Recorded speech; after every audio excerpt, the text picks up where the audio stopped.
नारायण नारायण. तिन्ही लोक पाहिले, पण हे ठिकाण काहीतरी भलतेच आहे. काय बरे असावे, काही कळेनासे झाले आहे. नारायण नारायण. तुम्हाला आवाज ओळखीचा वाटलेलाच असेल, त्याचबरोबर चेहरा देखील तुम्हाला पाहिल्यानंतर लक्षात आला असेल की आपण या व्यक्तीला रोज भेटतो.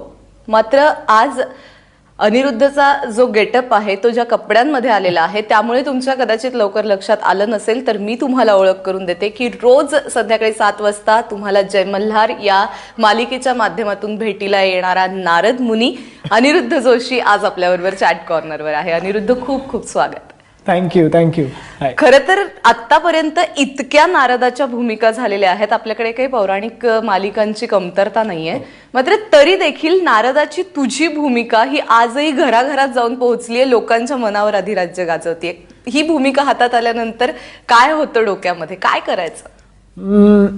खरं तर मला काही क्लूच नव्हता, कारण मी जेव्हा नारदाची भूमिका आपल्याला करायची तेव्हा नारद मुनी म्हटल्यानंतर अनेक इमेजेस आपल्या डोळ्यासमोर उभ्या राहतात आणि ज्या स्टेरिओटिपिकल आहेत की आतापर्यंत अनेक दिग्गज अभिनेत्यांनी नारद साकारले. खूपच झालं. तर असं वाटत होतं की आता आपण काय वेगळं करणार ह्यात. पण एक चांगलं ब्रीफ दिलं गेलं मला. पहिली गोष्ट म्हणजे आमचे क्रिएटिव्ह हेड संतोष आयाचित, लेखक सुद्धा आमचे, तर त्यांनी खूप छान ब्रीफ दिलं मला याबद्दलचं की म्हणजे कळ लावणारा नारद, खट्याळ नारद, याही पलीकडे नारद आहेच. या कथेत तर बाणाईचे गुरु आहेत ते. तर ती डिग्निटी मेंटेन करणं आवश्यक आहे. किंवा तो नारद मुनी हे कॅरेक्टर हे ज्ञानी वाटलं पाहिजे, ते डिग्निफाईड वाटलं पाहिजे. तर हे ब्रीफ मला खूप महत्वाचं वाटलं आणि त्यावर काम करत करत करत मग हळूहळू हे कॅरेक्टर डेव्हलप झालं. पण नारद जसा काय कळ लाव्या असतो, खट्याळ असतो, तसाच अनिरुद्ध आहे? हो, खरं तर म्हणजे मी लहानपणापासून खट्याळ होतो असं अनेक लोक मला सांगतात. आता खट्याळ असणाऱ्या माणसाला नेहमीच असं वाटतं मी किती इनोसंट आहे. पण हो, मला कधी कधी खोड्या काढायला आवडतात आणि भावंडांच्या खोड्या मी काढत असे. पण इतका मॅनिप्युलेटिव्ह मात्र मी नाहीये. म्हणजे नारद मुनींचं कॅरेक्टर कळ लावा नाहीयेस म्हणजे. पण सेटवर अशा कळ लावण्याचे कार्यक्रम होतच असतील ना. आता तुझी भूमिका आहे, त्या भूमिकेत शिरल्यानंतर मग ऑफस्क्रीन सुद्धा कधीतरी अशी कळ लावणं, एकमेकांची खोडी काढणं. हो, अनेक माझे को आर्टिस्ट मला म्हणतात की आता तू हळूहळू नारद मुनींच्या गोष्टी तुझ्यात यायला लागल्यात आणि आता तू हे कळ लावण्याचा हा प्रयत्न करतोयस का तू, असं वगैरे मला कधी कधी म्हणतात. म्हणजे मी थोडंसं मॅनिप्युलेट करण्याचा प्रयत्न केला की म्हणजे आता उदाहरणार्थ आमची म्हाळसा म्हणजे सुरभी हांडे किंवा लक्ष्मी या उत्तम गायिका आहेत. तर त्यांना गाण्यासाठी प्रवृत्त करायला मी अनेक गोष्टी त्यांना सांगत असतो. तर चांगल्या गोष्टी करवतोस पण तू. हा, म्हणजे नारद मुनींचं तेच वैशिष्ट्य आहे ना की मॅनिप्युलेट जरी ते करत असले तरी शेवट गोड व्हावा हीच त्यांची अपेक्षा. सुरुवात नसते ना चांगली. सुरुवातीला असं वाटत असतं की झालं आता इथे भांडण लावलेलं आहे, इथे काडी टाकली त्यांनी. नाही होत सेटवर. नाही, मी अजूनपर्यंत भांडणं लावलेली नाही आहेत कोणाच्यात. पण मैफिली देखील रंगतात तुमच्या सेटवर, कारण आता 12-12 14-14 तास काम करायचंय, त्यावेळेला ब्रेक आवश्यक असतो. आणि देवदत्त वाजवतो. देवदत्त गिटार उत्तम वाजवतो, तर त्यामुळे तो अनेकदा गिटार आणतो. म्हणजे आमची जेव्हा मोठी शिफ्ट लागलेली असते, बरंच काम असतं, तर नाईट शिफ्ट वगैरे जेव्हा असते तेव्हा मग तो गिटार घेऊन येतो. बराच वेळ असतो आम्हाला मध्ये मध्ये, तर त्यामुळे तो वाजवणार, आम्ही सगळे गाणार किंवा गाण्याचे कार्यक्रम होतातच. पण त्याचबरोबर आमची मेकअप रूम ही जिम असते. अरे बाप. कारण देवदत्त अत्यंत फिटनेस फ्रीक असल्यामुळे त्याला बघून जवळजवळ आमच्या सेटवरचे सगळे व्यायाम करायला लागलेत. म्हणजे अगदी मेकअप दादांपासून ड्रेस दादांपासून ते सगळे लोक. त्यामुळे तिकडे हो हो हो अत्यंत चांगली सवय त्यांनी लावलेली आहे. आणि असे डंबेल्स आणि वेट्स असे पडलेले असतात आमच्या रूममध्ये. कोणीही येतो, थोडा वेळ वेट्स करतो, निघून जातो वगैरे, अशी गंमत सुरू असते. अनिरुद्ध म्हणून तुला नारदाची ही भूमिका किंवा एक अभिनेता म्हणून नारदाची ही भूमिका किती पूर्णत्वाला नेतीये, किंवा तुला परिपूर्ण करण्यासाठी, एक अभिनेता म्हणून परिपूर्ण करण्यासाठी नारद ही भूमिका तुला किती उपयुक्त पडतीये? हा अनुभव खूप महत्वाचा आहे माझ्यासाठी. कारण मी पहिल्यांदाच डेली सोप किंवा इतक्या मोठ्या प्रमाणावर मी काम करतोय. खरं तर गेली 3 वर्ष, आता 3रं वर्ष आहे.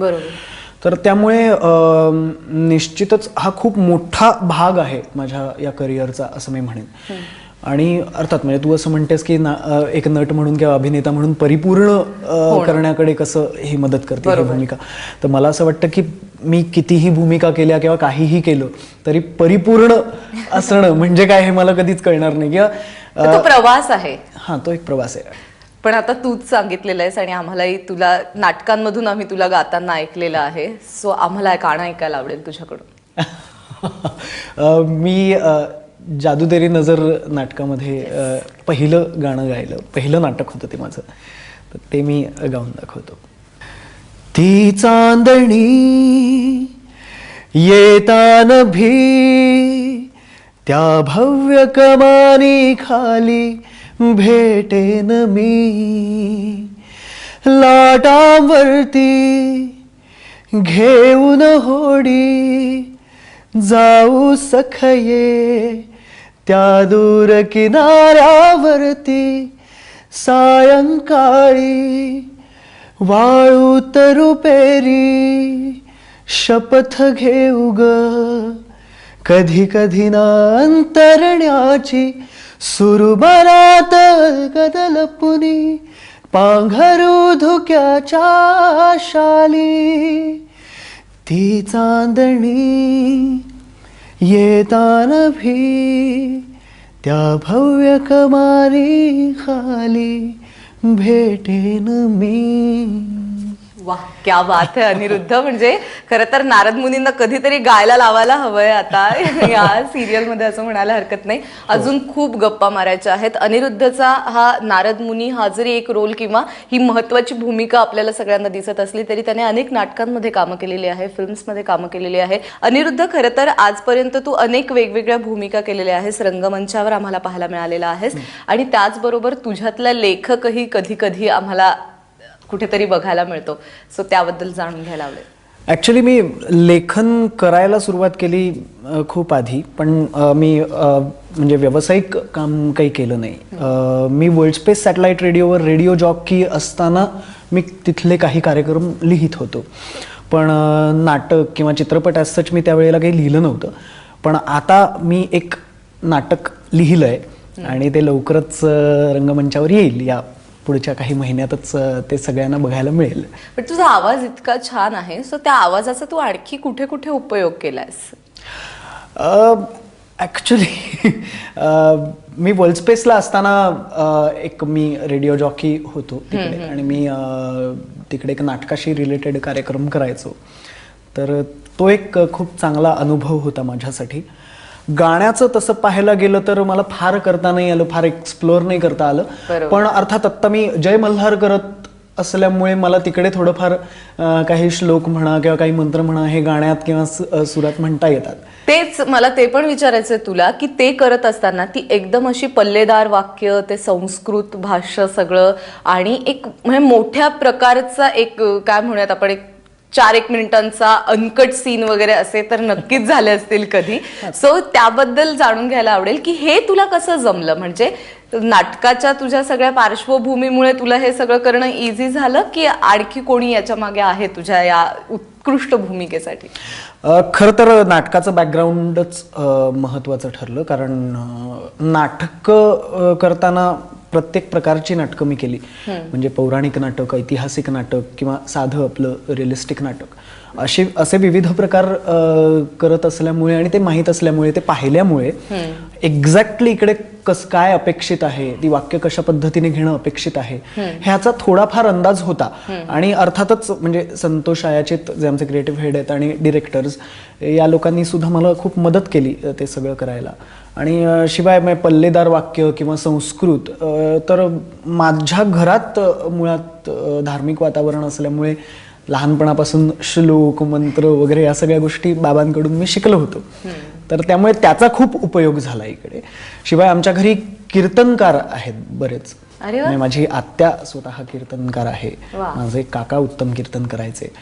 तर लहानपणापासून मी कीर्तन पाहिलेलं होतं, त्यामुळे तो एक फॉर्मॅट माहिती आहे. आणि शिवाय मी ललित कला केंद्रात असताना सुद्धा काही कीर्तन म्हणजे अभ्यासाचा विषय म्हणून काही कीर्तन बघणं असं मी केलेलं होतं, त्यामुळे तो एक फॉर्मॅट माहित होता. तर त्याची खूप मदत झाली हा रोल करताना. तू आता ललितचा उल्लेख केला, सो तू 3 वर्ष तिथे प्रॉपर शिक्षण घेतलं अभिनयाचं, मग त्यात तू वेगवेगळ्या गोष्टी पण शिकला असशील, दिग्दर्शन असेल, लेखन असेल, सगळं. आणि मग त्यानंतर तू एक अभिनेता म्हणून इंडस्ट्रीमध्ये आलास. मात्र आता असं काही आपल्याला पाहायला मिळत नाही. आता जनरल एक फोटोजेनिक फेस असेल किंवा फेसबुकवरून खूप छान लुक्स वाटले तर उचललं जातं कलाकारांना. तुझा अप्रोच काय आहे याबद्दल? खरंच गरज आहे तंत्रशुद्ध शिक्षणाची अभिनय करण्यासाठी? खरं तर शिक्षणाची गरज आहे. आता तंत्रशुद्ध काय, तंत्रशुद्ध म्हणजे काय हा जरा वादाचा विषय असू शकतो. पण मला असं वाटतं की प्रत्येक जण जो येतो या क्षेत्रात आणि थोडंफार काम करतो, थोडंफार सक्सेसफुल होतो, तर मला असं वाटतं की कोणाला ना कोणाला तरी बघूनच म्हणजे आपण एक काहीतरी आपलं एक प्रेरणास्थान असतं किंवा अमुक माणसाकडून आपण काहीतरी शिकलेलो असतो. तर प्रत्येक जण ते बघूनच आलेला असतो, त्यामुळे फॉर्मली किंवा इनफॉर्मली आपण कोणाकडनं तरी शिक्षण हे घेतच असतो. तर मला असं वाटतं की जरी इनफॉर्मली आपण शिक्षण घेत असू तरी ती चांगलीच गोष्ट आहे. आणि प्रत्येक दिग्दर्शकाकडे आपण जेव्हा काम करतो तेव्हा आपण एक वेगळं स्कूल अनुभवतो त्याचं. परत एकदा आपण सेटकडे जाऊयात. तुझ्या सेटवरच्या काही गोष्टी आहेत की ज्या लोकांना ऐकायला खूप आवडतील. तासन तास तुम्ही काम करत असतात आणि तुमची माणसं जी आहे ना ती सतत अशी रागावलेली आणि कुणावर तरी आता हिचा कोप होणार आहे आणि ही कुणाला तरी भस्म करून टाकणार आहे. सो तसंच असतं वातावरण की नंतर सगळं नॉर्मल होऊन जातात आणि सगळे आपल्या आपल्या म्हणजे अनिरुद्ध, सुरभी आपल्या आपल्या भूमिकेत. अगदी आम्ही तसेच असतो, म्हणजे नॉर्मल असतो अगदी. जशी आमची म्हाळसा दिसते तशी ती नाहीये. ती खूप फ्रेंडली आहे. सगळेच आमच्याकडले तसं बघायला गेलं तर खूप फ्रेंडली आहेत, खूप मजा करतात, खूप कल्ला करतात.